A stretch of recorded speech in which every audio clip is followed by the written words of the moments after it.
আসসালামু আলাইকুম ওয়া রাহমাতুল্লাহ।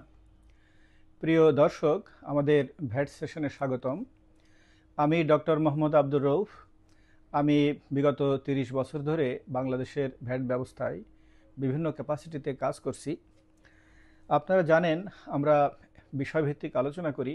গত কয়েকদিন আমি একটা বিষয় আলোচনা করছি, সেটা হলো শতভাগ রপ্তানিকারক প্রতিষ্ঠান, শতভাগ প্রচ্ছন্ন রপ্তানিকারক প্রতিষ্ঠান এবং ইপিজেডে অবস্থিত প্রতিষ্ঠান কিছু ভ্যাট এক্সামশন পায় কিছু ক্ষেত্রে। সেই ক্ষেত্রগুলো আলোচনা করছি, সেখানে সমস্যাগুলো আলোচনা করছি, সেখানে সমাধানের উপায় কী সেগুলো আলোচনা করছি।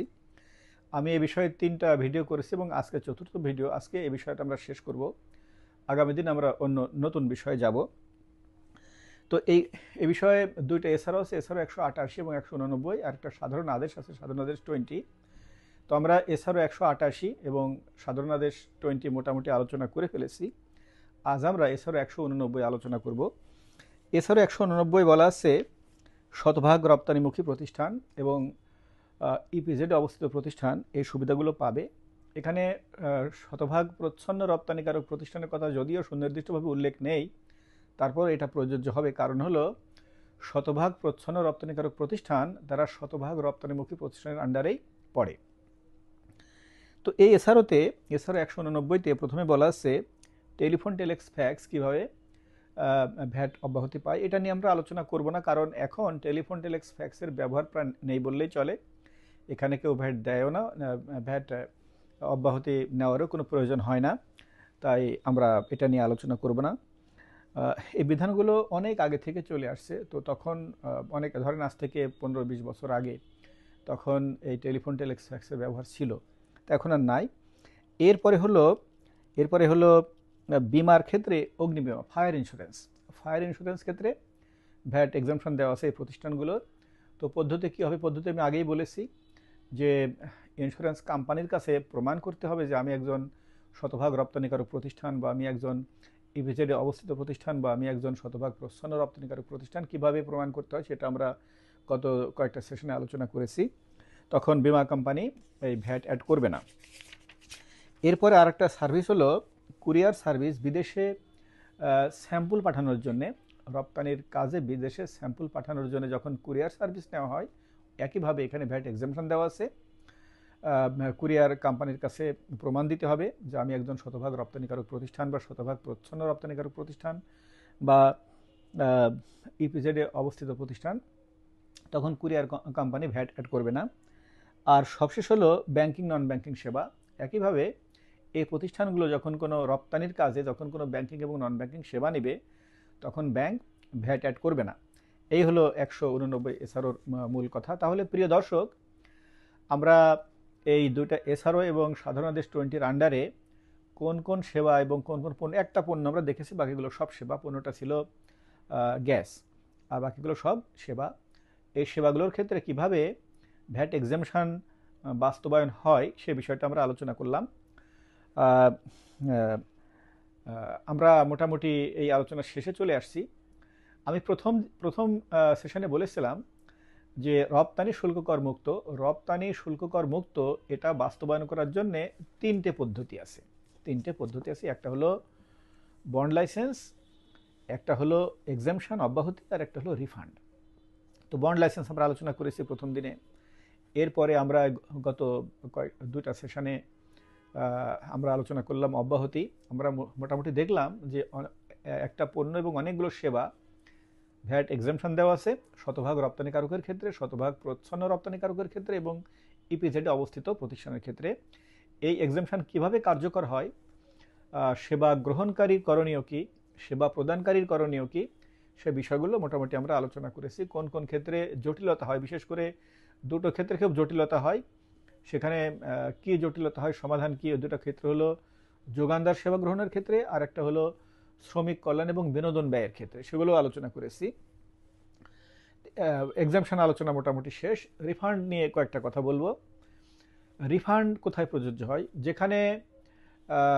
যেখানে বন্ড লাইসেন্স নাই বা বন্ড লাইসেন্সে কাভার করে না, বন্ড লাইসেন্স যে আইটেমগুলো নাই সেগুলো শুল্ক কর পরিশোধ করে আমদানি করতে হবে, লোকালে কিনতে হয়।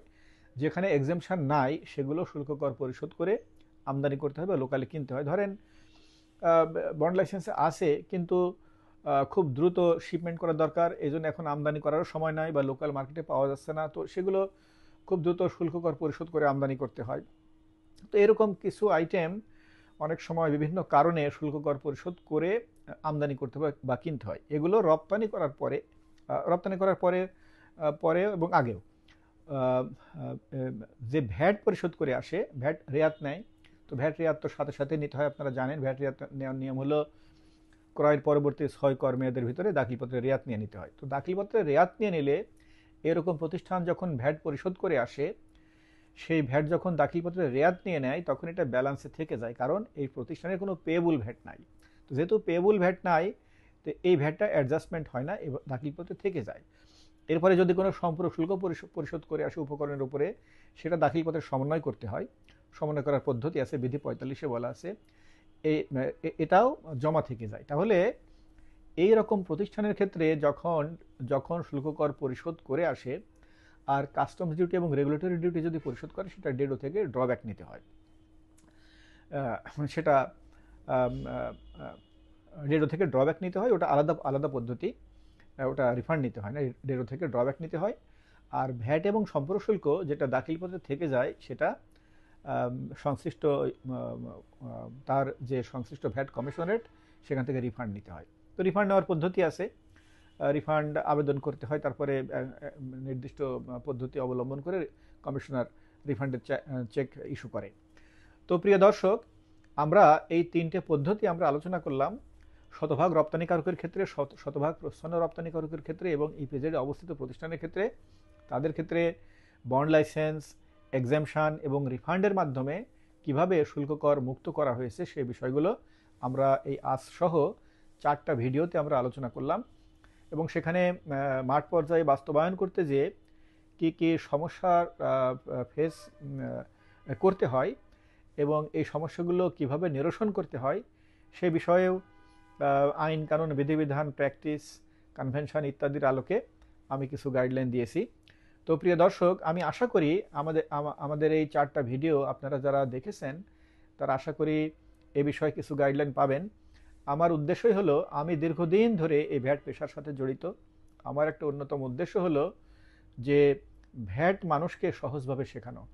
আমি আজ থেকে 30 বছর আগে আমি যখন ভ্যাট প্রফেশনে আসি, এসে যখন আমি জানতে পারলাম যে ভ্যাটটা খুব কঠিন, মানুষের ভ্যাট বোঝে না, ভ্যাট নিয়ে অনেক জটিলতা আছে, তখন থেকেই আপনি বলতে পারেন যে আমি একটা প্রতিজ্ঞা করেছিলাম, একটা জীবনে ব্রত নিয়েছিলাম আপনি বলতে পারেন, যে এই ভ্যাটটা সহজ করব, ভ্যাটটা সহজভাবে মানুষের কাছে উপস্থাপন করব, ভ্যাট যেন সহজে অ্যাডমিনিস্টার হয়, ভ্যাট প্রদানকারী এবং ভ্যাট সংগ্রহকারী তাদের মধ্যে যেন একটা ফ্রেন্ডলি সম্পর্ক বজায় থাকে, এখানে যেন কোনো কনফ্লিক্ট কন্ট্রাডিকশন না হয়, একটা সুন্দর একটা বন্ধুত্বপূর্ণ একটা পরিবেশে যেন ভ্যাট অ্যাডমিনিস্টার করা যায়, এরকম একটা পরিবেশ তৈরি করা আমার স্বপ্ন।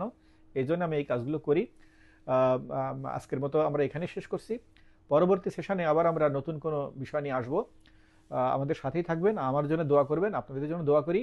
অনেক ধন্যবাদ। খোদা হাফেজ। আসসালামু আলাইকুম ওয়া রাহমাতুল্লাহ।